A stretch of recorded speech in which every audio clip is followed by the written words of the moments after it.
Zambia Blog Talk Radio.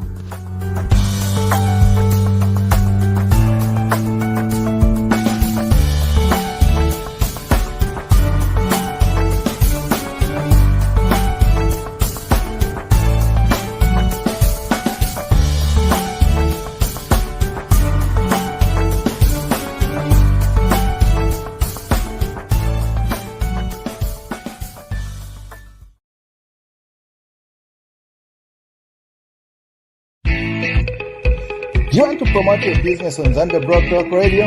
Yes, that's right. Live on Zambia Blog Talk Radio. To book your spot, just make a donation by picking from the following categories. To get started, just call or WhatsApp the number on the screen and you'll be good to go. Live on Zambia Blog Talk Radio every Saturday for 1 full month. And it will stay on the recorded shows.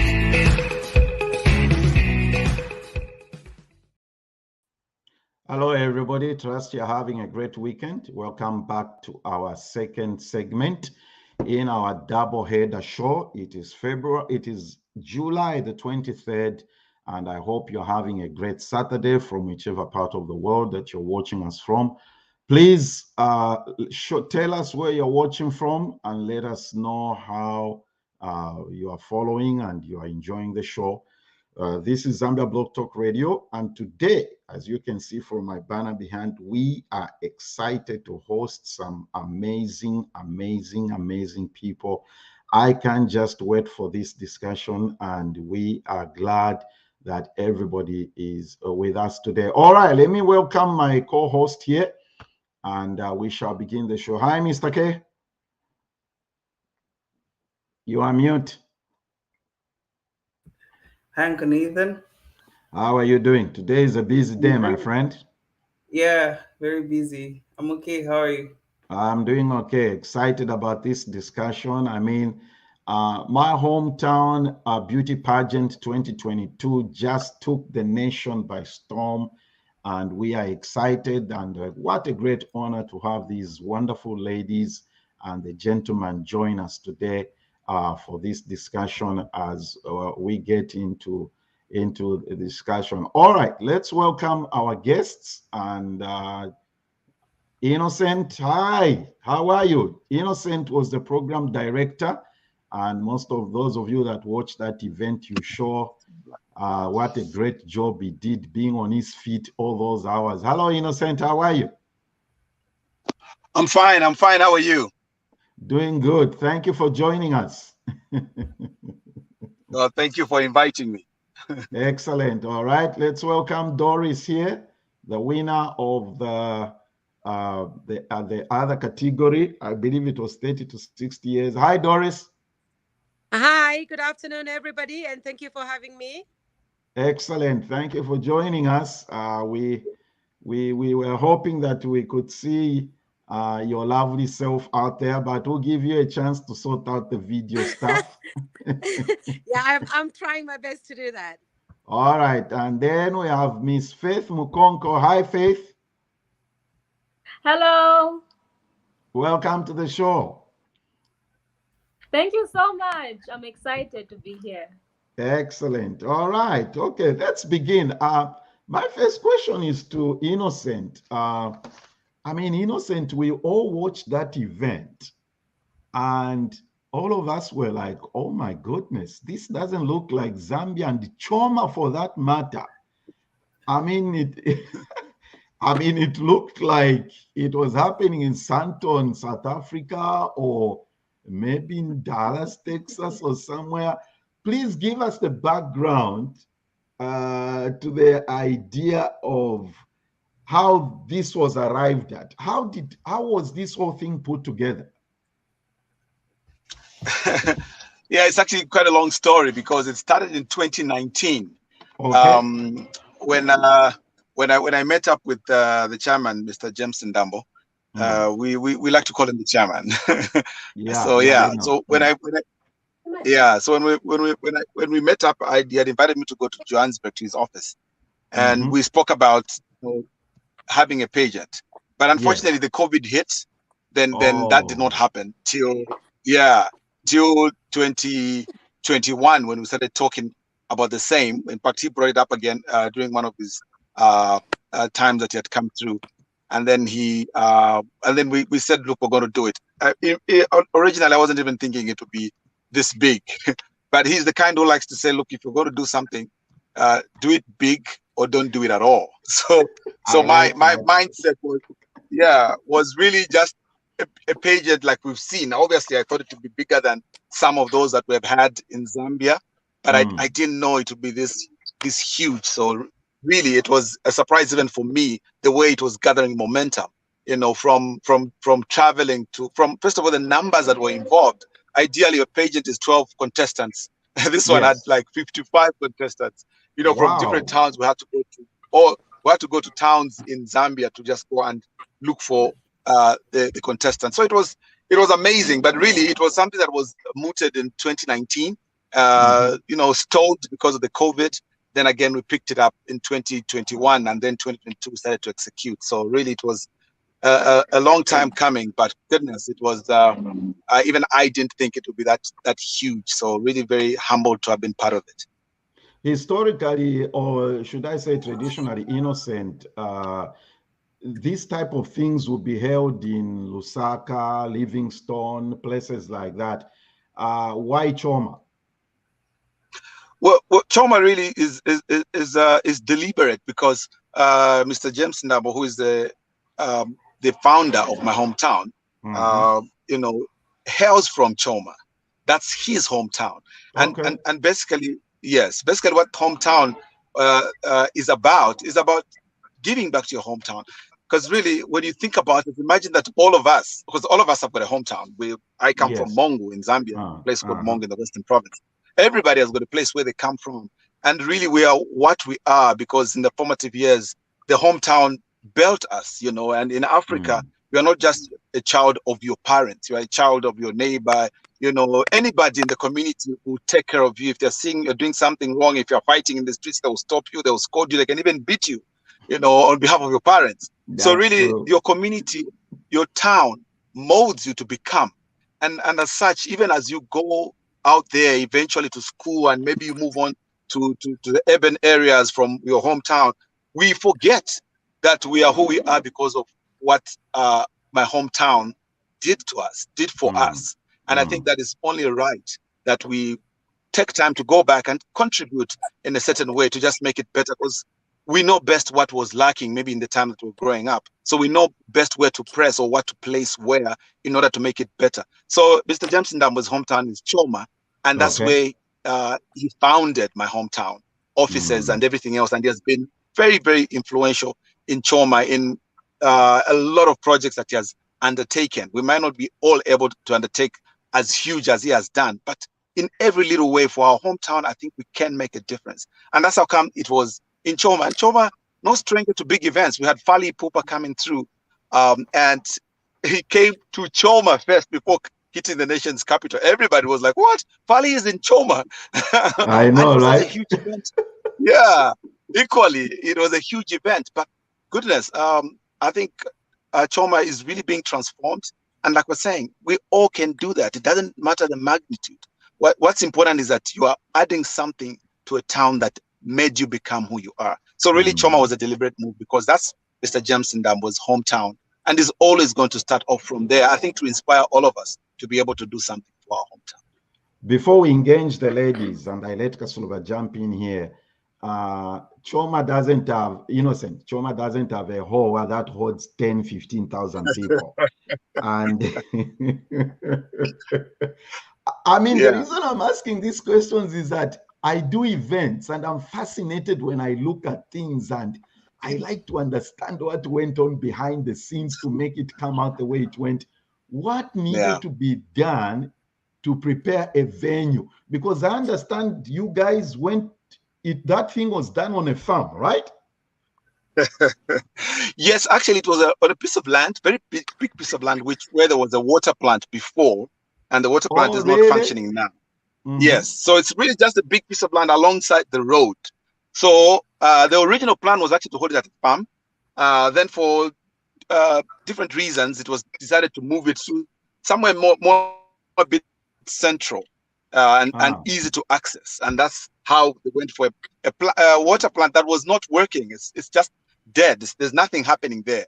And they brought in what was good, first of all, is that what my hometown aims to do is to help to help the community first, the town, the people in the community. So what they did is that they got whatever they could get from Choma, whatever else they could get from Lusaka and whatever other towns that could provide. And what the towns could not provide, then they went out to outsource, which means they brought things from South Africa, from Dubai. So you had the lighting from Dubai, you had the sound system from South Africa. The stage was a mixture of Lusaka and Zambia and South Africa. But then the huge tent came from Zimbabwe. Oh, goodness, that was huge. You'd forget that you are under a tent.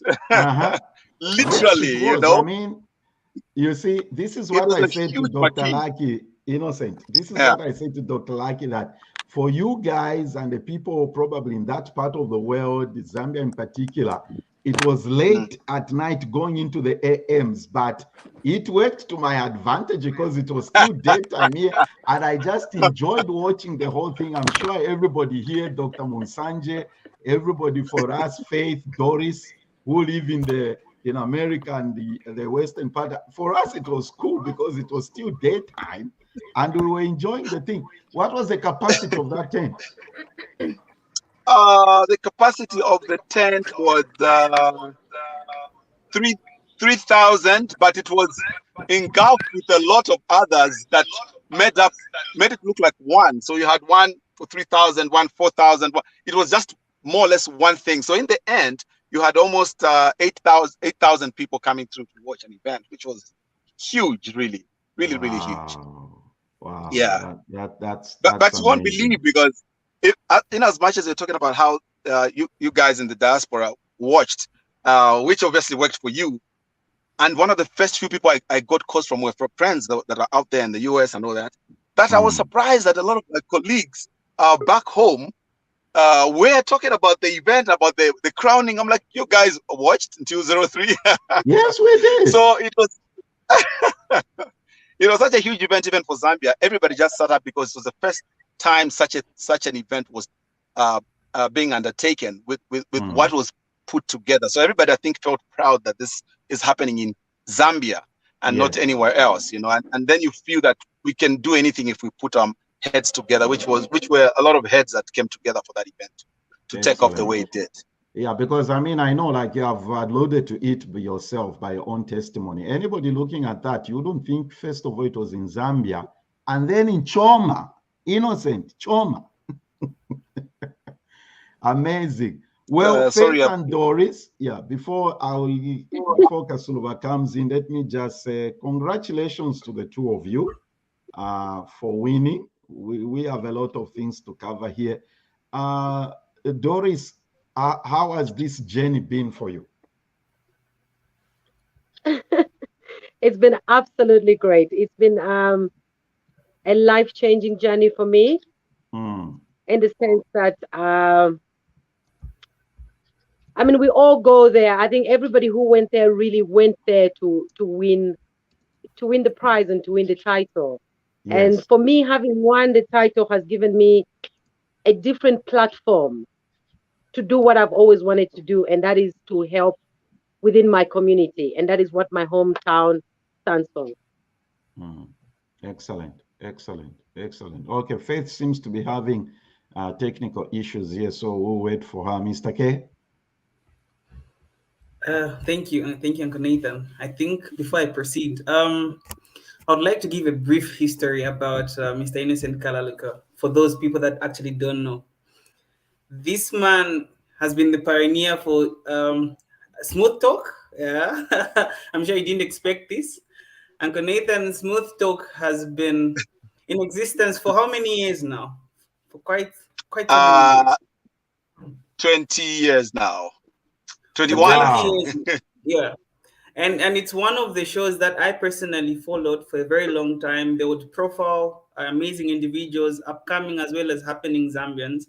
Besides that, he was the brain behind Bone and Bread, another musical show. So Mr. Ike those two events plus now my hometown, you're doing amazing things, and kudos to you. Keep it up. Yeah. Thank you. So, Humble.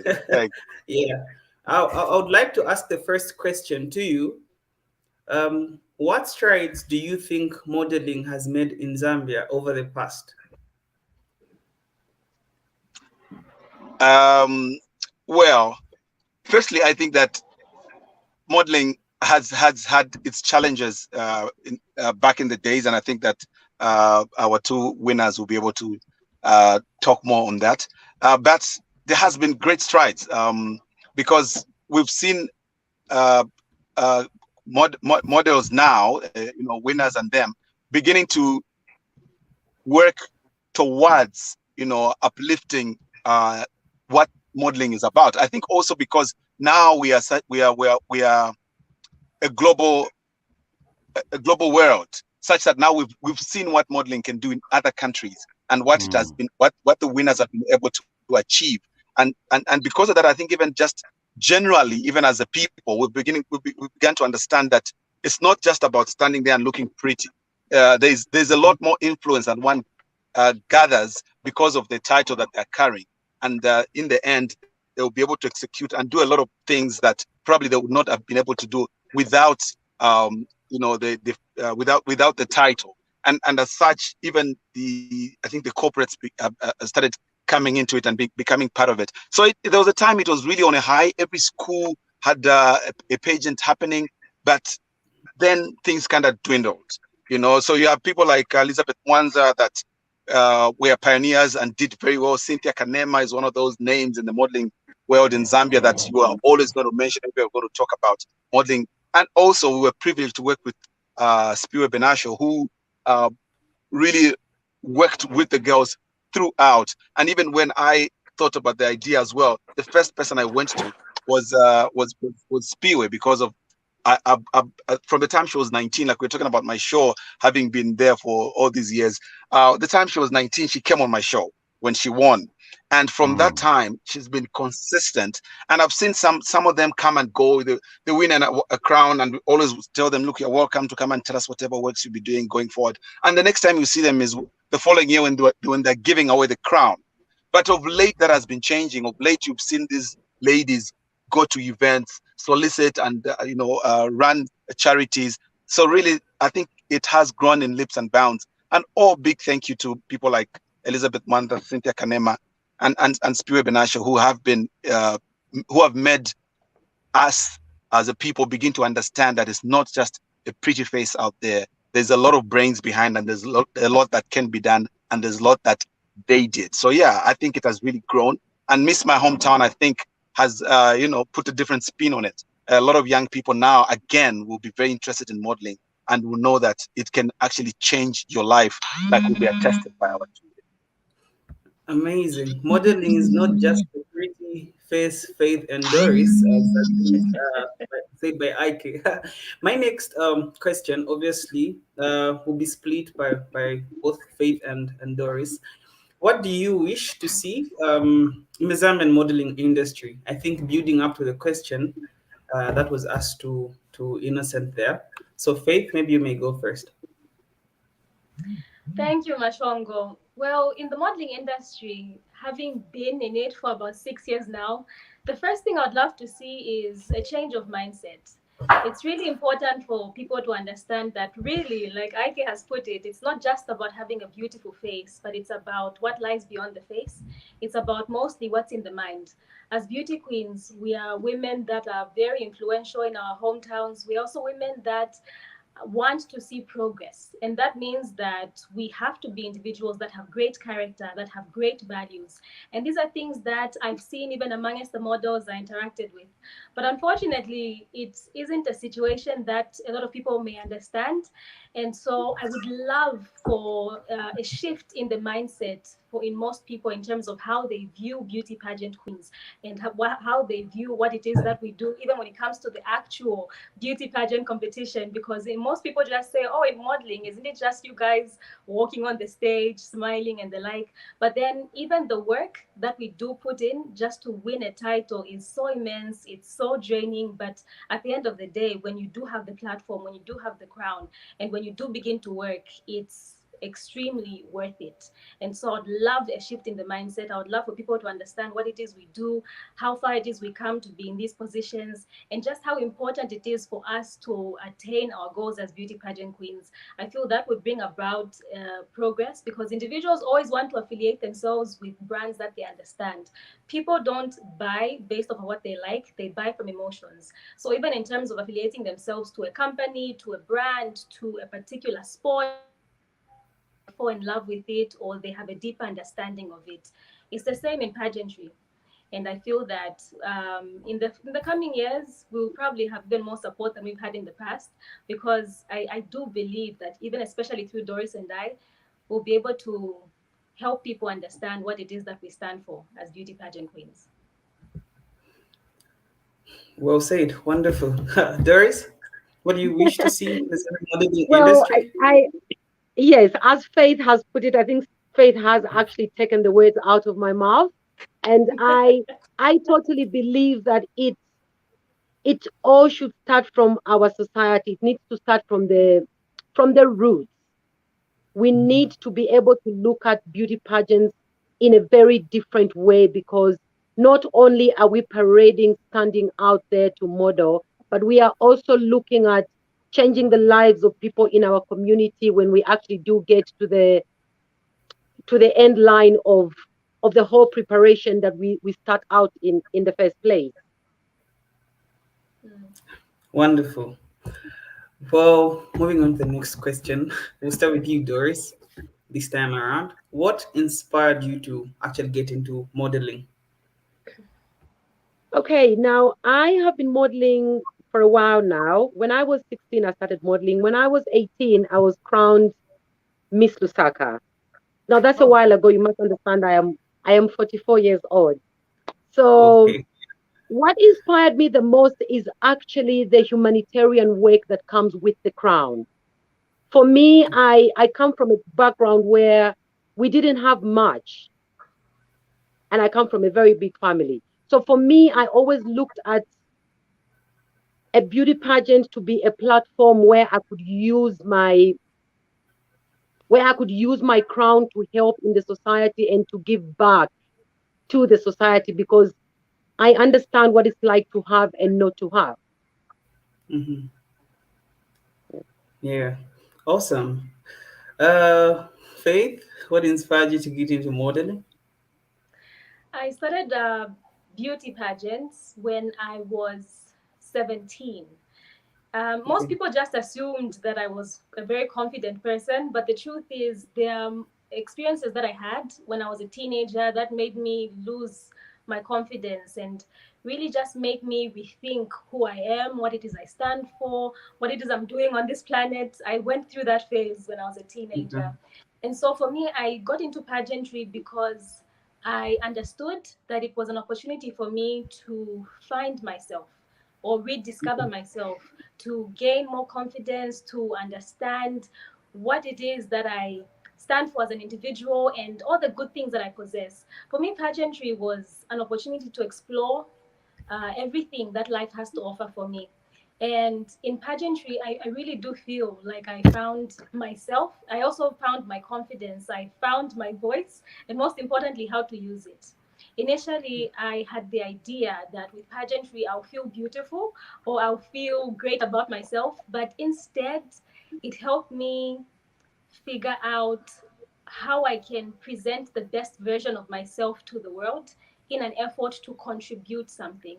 And for me, this has been the most incredible experience of my life so far, just getting into beauty pageants. Okay. Let me ask a question, Kasuluba, here to Doris. I know you won in that, let me use the word senior category, but you've told us your age. What major differences do you see in this industry when you were starting and where it is today? It has become absolutely diverse. It's become more, there's more opportunities now of being a model than it was back in the days, because we did not have social media. We didn't have platforms like this where you are able to sell yourself, where you are able to put everything that you have out there. So we had no platforms like this. So things have changed a lot in the sense that it is much easier to get out there, to get your information out there, to get yourself out there and what you're about. Amazing. So Faith has talked about having found herself through modeling. Doris, you have talked about the humanitarian side, which modeling brings out. And all these are amazing things. For this reason, let's now move to the other question. Because especially in Zambia, we know that there are misconceptions and myths around modeling. So then, what are some of the misconceptions or other biases facing both models and the pageant industry? Maybe Faith and Doris. Well, when it comes to, well, there's a difference, firstly, between a model and a beauty pageant queen. And I think that's something that has to be addressed definitely. So, a beauty pageant queen mostly focuses on a person that competes in a beauty pageant, right? So, for us, most of the time, we can be women of different shapes and sizes and heights. And that's a misconception around beauty pageantry, that it has to be a woman that has to be, I don't know, 6 feet tall, perhaps, really slender. But with beauty pageants, we are representing individuals that live in the real world. And in the real world, we have different heights, different shapes, different sizes, different skin tones. And for the purpose of representation, which is extremely important, especially for young people, we must have all these different women represented on the stage. Because as a little girl watching, she'll be able to say, oh, that lady is light like me. I'm as light as Doris, so I'm as dark as this other lady. And that's very important to boost her self-esteem. And that's the first thing. The second thing that I would love to point out, like I said, a beauty pageant woman is someone that participates in a pageant. And then for a model, these are mostly runway models, ladies that do covers and shoots and the like, and that can be a little different. So the other misconception now is that when it comes to beauty pageants, women are not of noble character, and they are individuals that must just have a pretty face, and they can have their way with you through promiscuous ways, so to say. And I think that perhaps that is something that might not have just come up due to, like there's no smoke without fire, so to say. And I think in this era, and also through Doris's era, and through women like Doris, it's really important to understand that just like in any other career or in any other form of work, there are individuals that may be upright and those that may not be upright. That's just normal. That's just how society is. But when it comes to beauty pageants, we are putting in so much effort to help individuals understand that we are using these platforms to enact positive changes, that we are women who are really breaking boundaries, we are pushing stereotypes, and we are ensuring that the crowns that are placed on our heads carry so much value, not because of the gold or the silver, but because of the women wearing them. And even in the future, we hope that the idea that beauty pageant queens and models are women that don't have great values can completely just change because of the work that Doris and I are doing. It is enlightening because maybe most people like myself only know one thing, but then you brought in a difference between beauty pageantry as well as a model, which is awesome. Doris, what would you like to also add on? I would add very little on that because I think Faith has said it all. What I would like to add on is that at the end of the day, yeah, as you see these beauty queens that parade, at the end of the day, we are looking to wear the crown and to wear the crown with discipline, with commitment, with a lot of empowering. We are looking to use our crowns to empower the women and the underprivileged children in our societies. It is not just about being skinny. It's not about being a pretty face walking down on the runway. It is not. The society has to look at beauty pageants and modeling. Actually, more I'll speak more about beauty pageant because I've done more beauty pageants, in the past, and now I'm here. And I believe that it is the work behind what these women are going to be doing. It's much more than just the whole outside of what they see. I think what I am getting from both of your responses is that just like in any other career, there's the upright people, there's the non-upright people. So then you decide what you want to be at the end of the day. Wonderful. So then now, for the next person, for that young girl who's watching, or that old woman out there who's very passionate about pageantry as well as modeling rather, they would like to know, how do you manage work, or is it school, and being a beauty pageant? How do you strike a balance? Oh well, I to start with, I mean, I am not in active modeling at the moment, so I think that question would really be falling more on Faith. How are you managing that one, Faith? Well, in the words of the late great Spirit Benasho herself, she says, know your purpose. And I think that's really important. When you understand what it is you want to do, it's easy to balance things up. So for me, in my academic life, I want to get my degree. I want to acquire my degree in computer science. And then in my pageantry career, I hope to become Miss Universe one day. So I really channel my energy and just focus on those two things. And then, in the same vein of understanding my purpose, I then manage my time. I try to plan things out properly. I try to ensure that I utilize my time well. So my father also always tells me that it's a good thing to have extracurricular activities, so to say, because when I am busy with beauty pageants, when I do have the time to study, I'll make sure I completely focus on that, knowing that this may be the only time I have right now. And then when I go back to pageantry, I then focus on that as well. At the end of the day, it's really just about also being passionate. I love pageants. I love studying computer science. It's something I've always wanted to do. And so for me, it doesn't feel like work when I'm doing what I love. And so it's so much easier, really. Awesome. We'll get to you, Faith. I'm sure if you do not mind, Doris, the viewers would like to know, to say, what does Doris do besides the pageantry? I am a small scale farmer. I live on a farm. I think you can hear the birds in the background. So for me, I am not, it was like coming out of retirement to do this beauty pageant, which I totally enjoyed. I mean, when I was crowned Miss Lusaka, I always wanted to win a really big beauty pageant, so I can exhibit what I've always wanted to do, which is helping the underprivileged people in the society. But I am a small scale farmer and I'm looking to grow my business and I live on a farm. Yes, that is what I do. I ask this question because you are ladies that are defying the odds. First of all, you Doris, you're a lady into farming, doing your own things, and it's amazing and inspiring to people out there. Faith here is a computer science student, an engineer in the making. Who knew that would have engineers really passionate about pageants and all that, which is really amazing.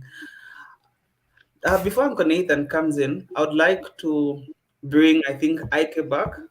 All of you will have a say, but the next question obviously is, beyond what we see when there's a pageant, or rather what we saw during the event, on the actual day, how much work really goes into preparing a pageant?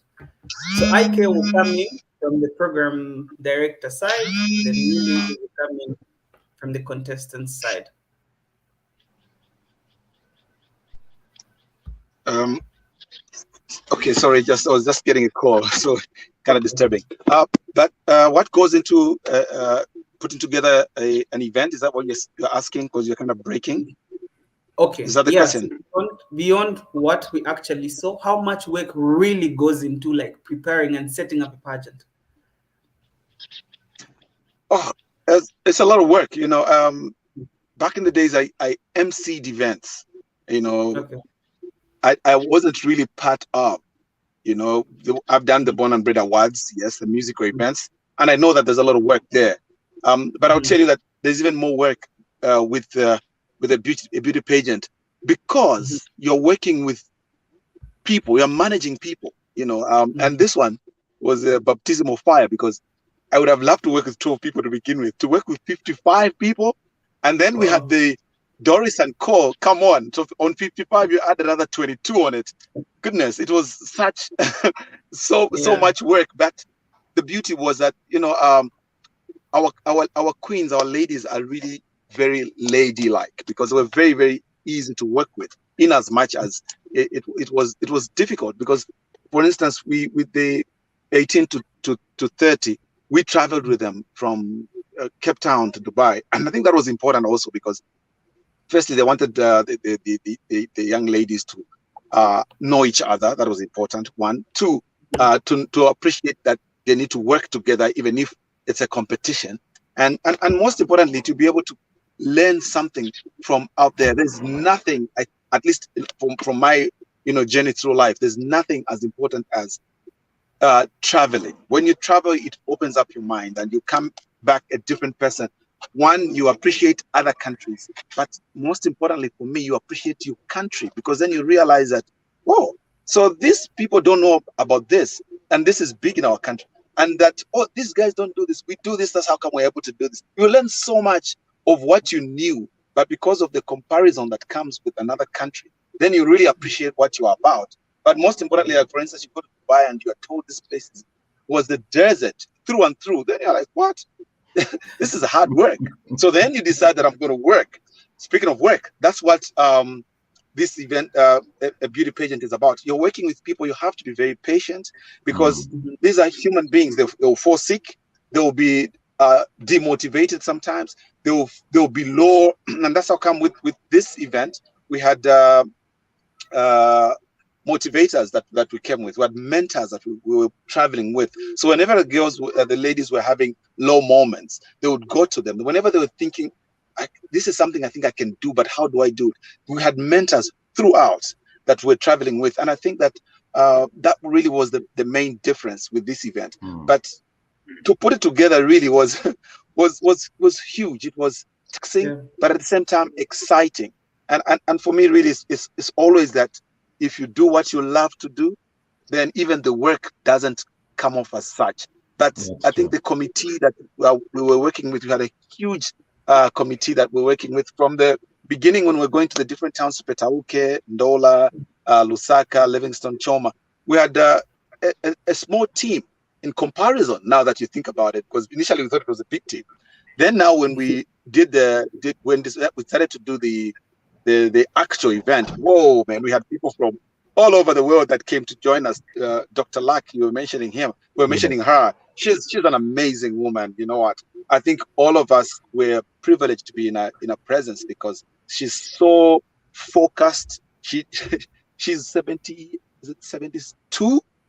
And I think her memory is better than all of us put together. She doesn't forget. You tell her one thing, she's running with this. She's reminding me of this. I'm like, this late, all of us would stand and say, this woman, goodness. But I think for me also, with working with all these different people, it tells you that, for instance, with Dr. Lack, for me now, I believe that age is just a number, because look at what she can do with the age that she's at. I mean, Doris, I think, can attest. At 44, then she wins a crown with monies that she had never thought she would ever win. Let's not even mention Faith. But I'm just saying, it's really amazing when you work with people that, no matter how heavy the burden, if you connect and you appreciate what you're doing, you just it becomes easier. It's only in retrospect, when I'm asked such a question, that I realize that, oh, it's a humongous job. But every day of the 3-4 months that we were working towards the finale was a blessing. It was fun. You go to sleep, you are tired, your legs are aching, but you're like, yes, we did it today. Let's see what tomorrow will bring. And Dr. Lack 03, she's sending a message to say, happy new day. Let's make this one work. You're like, what? 03? Yeah, that's so really, Innocent. You are very right. My communication with Dr. Lack, we are texting, and I'm saying to myself, I look at the time, I'm like, this is 3 a.m. in South Africa. What is going on here? You know what?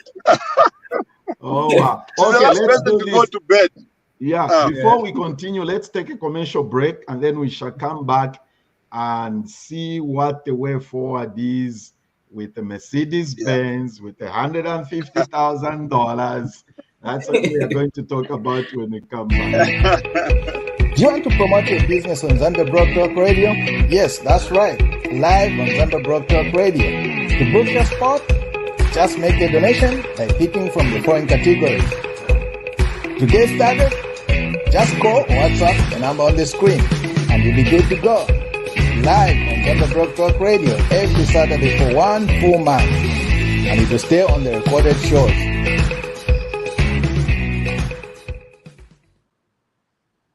All right, we are back here. We're talking to the winners of my hometown. my hometown 2022 beauty pageant winners and the program director, Mr. Innocent Kalaluka. So, okay, I can't remember all that. Which one was announced first? The Doris's category or Faith's category? Who was announced first? Faith. Doris. Yes, Doris, yes. No, it was Doris. Doris's category was announced first, right? Yes. Okay, so Doris, when it gets to that place where I believe there are what's the word? There are 3 of you in the. Let's do this, okay? So there are 3 in each category remaining, right? Yes. Those are the 3 finalists, right? Or yeah. So then, Innocent stands there, and he makes this announcement that you are the winner. What went through your mind? How was that experience? Tell us about that experience. It was like a dream come true, which I didn't wake up from for many days to come after that event. Okay. I could not believe what was happening. I mean, when I was going there and when I entered, I knew exactly what I wanted. But when that happened, I literally could not believe it. I went into a shock. I mean, I walked around the stage with my flowers in my hands and the crown on my head, and I was waving my hand. But literally, deep down me, I was like, is this really happening? Is this really happening? I know I wanted it, and it has happened. Yes. So it literally took me like another week to kind of sink in. And so your remind those who may not have watched it, who are watching this show, what was your prize? What was your award? What did you win? I won $50,000 and a BMW. Okay. Was it an X6, Innocent? Not too sure which one it was. Sorry? I was too. What was it? Was it BMW X6 or X3? I literally remember jumping in the vehicle. I remember jumping in the vehicle. If you ask me today, I don't even remember what the car looked like because I was dreaming.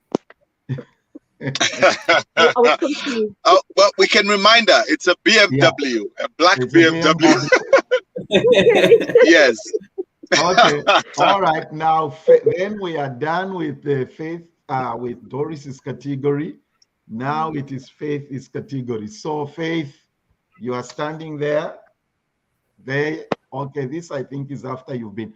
But what went through your mind when Innocent makes that announcement? He reads the results from the judges. What went through your mind? as they were reading the results, I was actually backstage, and when they called the second runner-up, yes, and then they called the first runner-up, I had a feeling that most definitely at this point I must be the winner. And I think that's when it dawned on me, and that's when the emotions really started pouring in. I literally had my friends calming me down because I couldn't believe that all the months of hard work had come to this. I remember I literally have a book. I had a notebook where I wrote down every possible question I could be asked and an answer. So my questions were about 79. I wrote down 79 questions. And my mother would walk into my bedroom and she would find me going through the questions, just making sure I understand what I would like to say for each question. And she would always laugh, saying, Faith, why do you put in so much effort? And I told her, Mom, it's $150,000. Of course, I have to put in so much effort. And so in that moment, really, I was overwhelmed. I was extremely overwhelmed. I had to try and calm down. My friends were holding me. And when I was called, I remember walking onto the stage. I hugged the mentors. I hugged Pro 2C. That was nice. And when I was crowned, I was very happy. I took my walk around the stage. And I remember backstage, I saw that beautiful chair that I sat on. And as I was walking past it, I remember talking to the chair. I actually said, I am definitely going to sit on you tonight. I just had to say, it. And so when I sat, I was like, remember what I told you? I looked back at the chair. And I think for me, that moment was or is one of the most memorable moments I'll probably ever have in my life. And up until now, I still watch the show. Every time my young brother comes back from school, he finds me watching the event. For some reason, I watch it around the time he comes back. So every time he sees me on my phone, he's like, are you watching the show again? I'm like, yes, man. Now, Innocent, there is that moment about the two cars. I think you asked, correct me here, I think you asked them, who did you ask to choose between the two cars? I know one of them is white because I remember you said white, or I don't know what color the other one is. So what was that about? Were you asking them to choose the color of the car they wanted? Okay. Yeah. Okay. So the way it was that originally because like you would know when we started, like I mentioned about the chairman.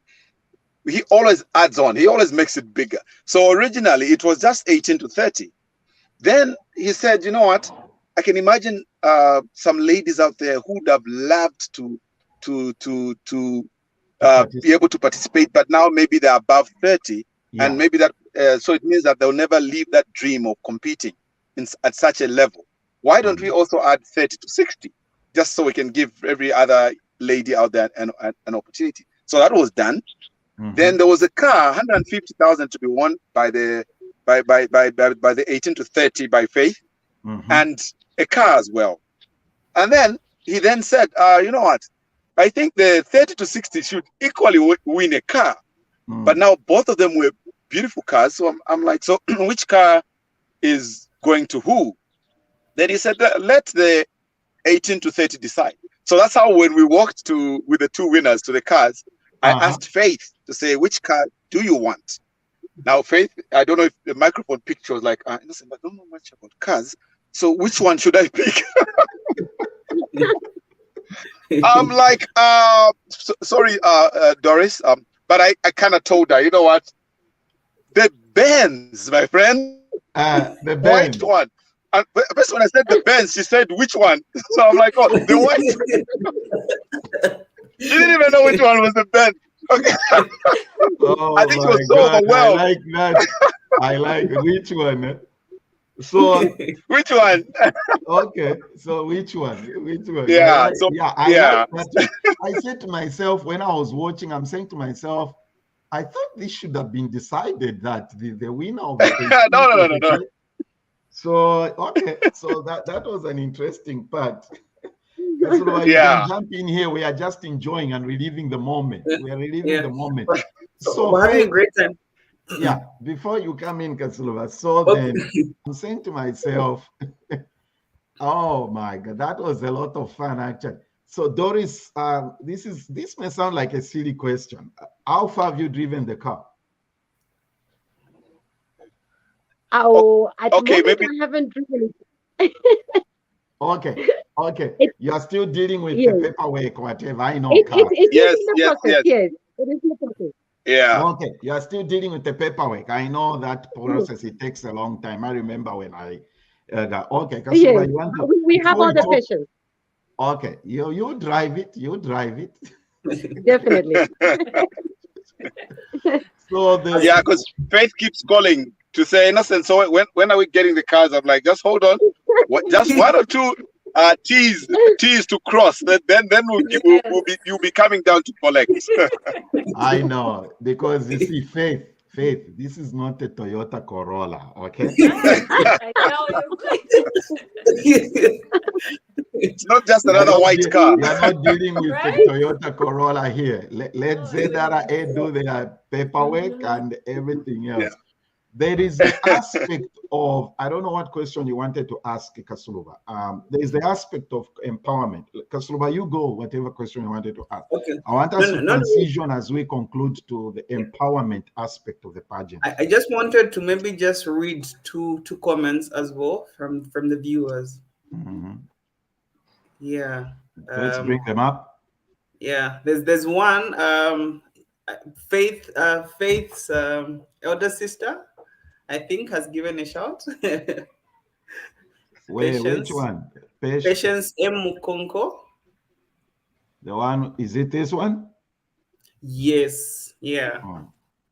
So Patience is supporting you, Faith. So she says, Kasilo Mashonga, this is exciting. Innocent Kalaluka, Smooth Ike, Doris, you are a team to reckon with. Yeah. So she's given a shout. Thank you, Patience. There's another one here. I like this too from Victoria. Excellent responses to question. Kudos to the three of you. Yeah. And then thank you, Victoria. This show is enlightening. You see, let me comment on this comment that Patience is mentioning, where she says this show is enlightening. Keep it up. The way you've explained between modeling and a pageant, it's very enlightening. You know what I'm trying to say? It's opened our.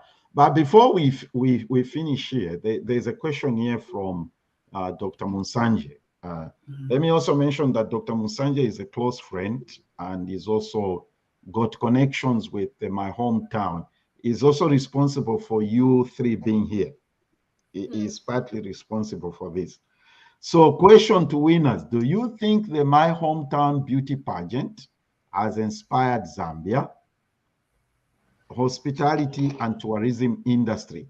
If you meet the founder, Mr. Ndambo, what words would you have for him? Woo! Did you hear the question? Yes. Okay, Faith, you go first, then Doris. Okay, well, it's definitely inspired Zambia. When it comes to the hospitality and tourism industry, through our trips, I think Mr. Ike mentioned it quite a bit. It was very breathtaking to experience the beauty of Dubai and then coming to the understanding that it was a desert just 50 years ago. This really is the land of tallest tower, biggest ship, biggest island. It's always about the biggest, the tallest, the fastest, the highest. And these are people that really push boundaries. They break any limitations. And I think it's really important for even the hospitality industry here in Zambia and the tourism industry to not limit themselves based off of what they're seeing, but to really just imagine everything and anything they can achieve. They say that imagination is the preview of life's coming attractions. And the fact that we have these incredible thoughts and these incredible ideas means that it is possible to attain them. It's not just an idea. If it was, if anything, just an idea, then it wouldn't be placed in your head in the first place. It means that you're supposed to act upon these thoughts. And I strongly believe that that is what the people of Dubai keep doing. Even in Cape Town, they literally do have the same type of natural resources that we possess. They have the mountains, the lakes, the rivers, but it's about how they utilize them, how they harness their potential. They create these cable cuts around the mountains. They try to include anything interesting investing when it comes to these natural resources. And I think it's so important for us to do the same, to understand that we have beauty in this country, but the most important thing is how we utilize this beauty and how we make sure that we celebrate it, we embrace it, and then we are also open to ideas that are different, being open to ideas that are creative, that even sound not so possible. It's important for us to do things that really challenge our thinking and challenge what it is that we think we are able to achieve. And I think for us, especially as contestants and even as the mentors that went there and the entire MHT team that traveled with us, we've really been pushed to want to do more. And I think that's a boost for the tourism industry in Zambia. If I had a chance to speak to Mr. Ndambo, which I hope to, at the last part of the question, I feel really the first thing is thanking him for his generosity. It's one thing to be in his position, it's another to do what he has done with it. And for me, that's the most important thing. I think Doris will add on more when it comes to what we would speak to him about. Okay, Doris? Okay, for me, I believe that my hometown contest really brought in a lot of attention to the world because it was well publicized. So everybody knows where Zambia is now because of the show. I mean, we all know how many viewers were and how many countries it was being televised in.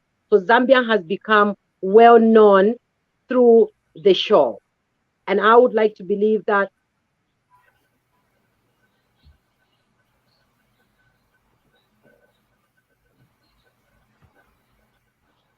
okay, we know Doris is at the farm and probably network can be a challenge, and we shall bring her back when the network got. Okay, is she good? All right, there we go. Continue, Doris. You froze. Sorry about that. Yes, and if I had a chance to have a word with Mr. Ndambo, I would say thank you very much for giving us this opportunity to be where we are today. And I do promise that I will not let down my hometown organizers, in the sense that I will work tireless with the crown to do what I need to do in my society. Excellent, excellent. I wanted to before we go away here is a few things. We need to do this. We need to do this. Okay. Oh, here you go, supporting you, Doris from Australia. Gladys. Thank you very much, Gladys. And there we go, Faith. Don't give up to Miss Zambia. All right. Thank you. I just wanted to show you guys these two things. A question, Kasuluba, before we wind up here. And before we wind up, an interesting question, obviously, is did people start treating you differently after they heard that you won? Like calls from the blues? Maybe an ex calling, trying to come back? Wow. But they treat you any differently? Oh, I've gotten 3 marriage proposals, which is nice. I didn't expect that. Okay. I don't think I've mentioned this to Mr. Smooth IK, but I got 3 marriage proposals. So who knows, eh? Who knows?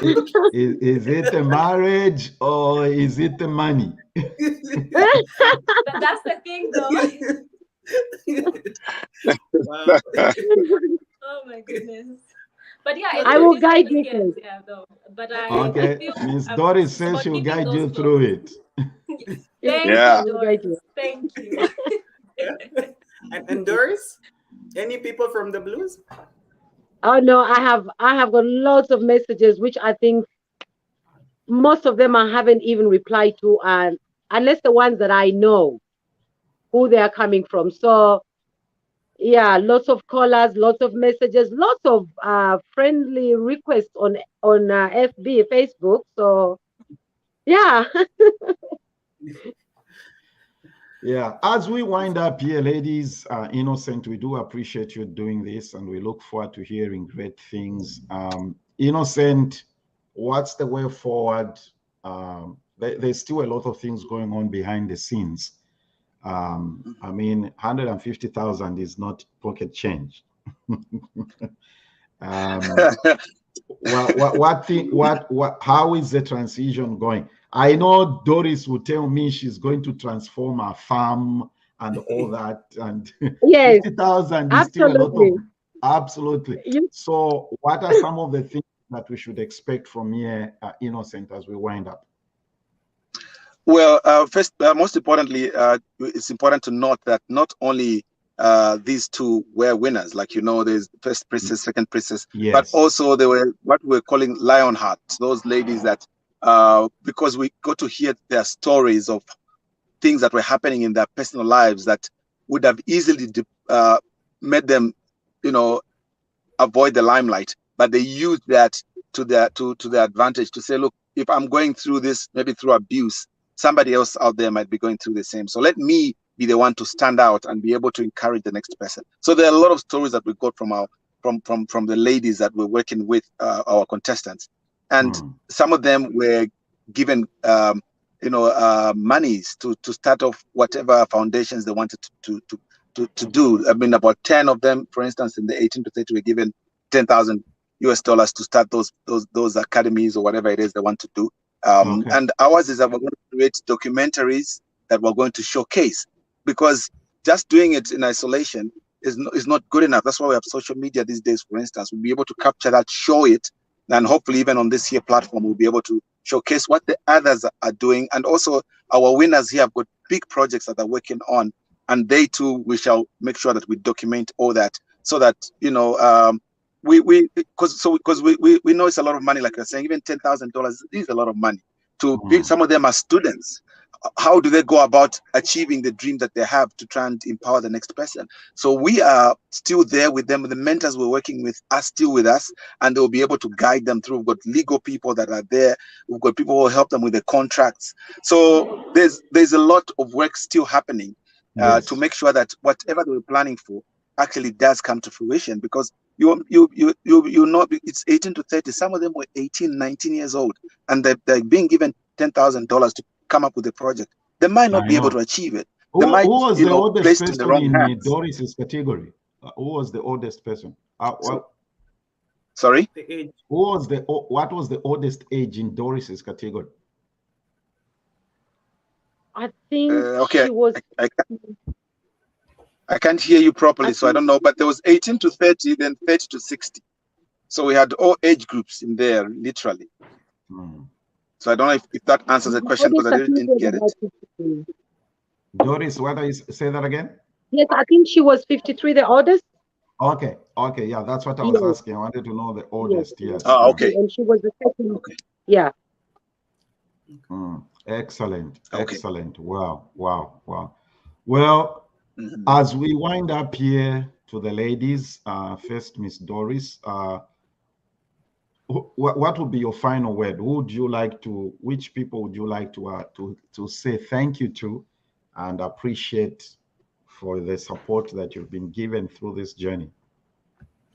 I would like to thank my hometown organizers for giving me this opportunity to showcase what I have always wanted to do, and that is to help people in my community. I would like to thank my family for supporting me right through. I would like to thank my friends who have been there for me tirelessly from when I ventured into this. And I would like to thank my children as well, who pushed me and told me that I could do this. So thank you very much. And I would like to thank Mr. Jameson Dambo for the generosity and giving me a chance to grow my small-scale business farm now. And I'm going to employ more women, and that will be empowering some women in my community. Thank you very much. Patience, who would you like to thank? Faith. Thank you, Faith. Oh, it's all right. I get that a lot, actually. I think my mind is going to Faith because she says she's going to promote this show. I'm excited about that. Oh, lovely. Well, I'd love to thank, for sure, Mr. James Ndambo, the entire team at Africa Union Holdings, and the entire My Hometown organization for the amazing opportunity.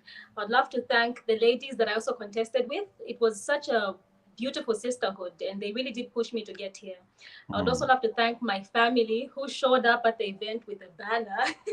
That was unexpected, and it really did boost my confidence. I'm so happy they were there. They've literally been there my entire existence, of course, but also for all these events that I've attended and the pageants that I've done, and it's been amazing having them. And then I'd love to thank Mr. Ike. I feel that you work incredibly hard, and you really do put in so much effort to keep everything afloat, and that's huge, knowing that you have many other obligations. So thank you, Mr. Ike. Excellent. And finally, I'd love to thank God, because this would have not been possible without his always overseeing eye. And I'm grateful to be here, honestly. Excellent. Well, let me tell you, Faith, that I had a small little chat with your uncle Paul Wupe about this, and Oh, he's my watching. goodness. Yes, he's watching. Big shout out to Uncle Paul. Hi, Reverend Paul Dr. Wupe. Wupe. Oh my goodness, I had no idea. Yes, I thought I should tell you that. Innocent, you have the final word for today. Well, thank you very much for the honor. Firstly, maybe just to also thank Mr. James Ndambo for equally, deciding that I had this event. I think it was great empowerment even for me, and I'm really, really humbled that he thought of me that way, that I could run with the project, and I'm hoping that I didn't disappoint. But also in my not disappointing, really, it's a whole lot of thanks to the whole team that was working around, that we're working with, like I mentioned, like the mentors, people like Dr. Walu, Auntie Maureen, Mrs. Dos Santos. Of course, Mr. Dos Santos did pitch at some point. Also, Dr. Lack, like we mentioned earlier, Mr. and Mrs. Wakia, we call them Mr. B, Mrs. B. They were very, very instrumental, even as we're going through the towns from the inception. And the inception is everything. The moment you get it right, then you can go ahead and do big things. So we worked very, very hard earlier on with Mr. and Mrs. B. The camera teams that we're moving with throughout, they kept getting bigger as the event was approaching. The video team as well, because it was photography and videography as well. Yes. The doctors, goodness, I never, when we're putting together the teams, I didn't think of the doctors until somebody said, "What about doctors?" Oh, okay, we might need. Goodness, did we need them? Because sometimes anxiety amongst the ladies, and next thing I'm not feeling well, next thing I've got a headache, and the doctors had to be there. Some people have got different ailments, like maybe you've got asthma. We didn't anticipate all that, and the doctors were really, really very handy. I was so humbled that we had doctors amongst us, because for one, that's one department I never thought of, which was strange when you think about it, but there it was. So very, very happy that they were there. Our protocol team that was making sure before we get to a country, they are there on the ground. They make sure everything is in place. And if I told there's something we didn't expect, they quickly run with it. The groups that we formed, at the protocol officer everywhere. It was really such a huge team. The mentors, like I said, were amazing, because these ladies needed to blow off some steam and be able to talk to somebody, and the mentors were there to do that. So really, it's a whole big team. I may not have mentioned everyone, but a big thank you to everyone. And of course, a heart goes out to Spirit Benasho. She did a tremendous job with the ladies, and that's the reason that I think everybody, no matter who has won, all the ladies we worked with are still coming back to say thank you very much for making us be part of this event, because we've grown so much in this 5 to 6 months that we've been together. So again, just to say, Spiwa was amazing, and very blessed that we had her in our lives during that period. Excellent. Well, congratulations again, Doris. Congratulations, Faith, and Innocent. Thanks for taking the time. Next week, we are having the Vice president from Fred Members Socialist Party. We'll be talking about, we are going political next week. You know, we talk about everything here. So ladies and gentlemen, I also want to say thank you so much to Dr. Lack for making this happen and everybody else that worked behind the scenes. Do join us next week. Remember to subscribe to our YouTube channel, ZBTR TV. All right. Have a great weekend, everybody. This was our show for today. Thank Do you you. want to promote your business on Zambia Broad Talk Radio? Yes, that's right. Live on Zambia Broad Talk Radio. To book your spot, just make a donation by picking from the following categories. To get started, just call or WhatsApp the number on the screen and you'll be good to go.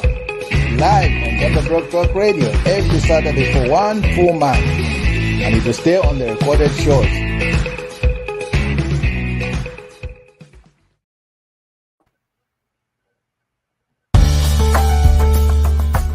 Zambia Blog Talk Radio.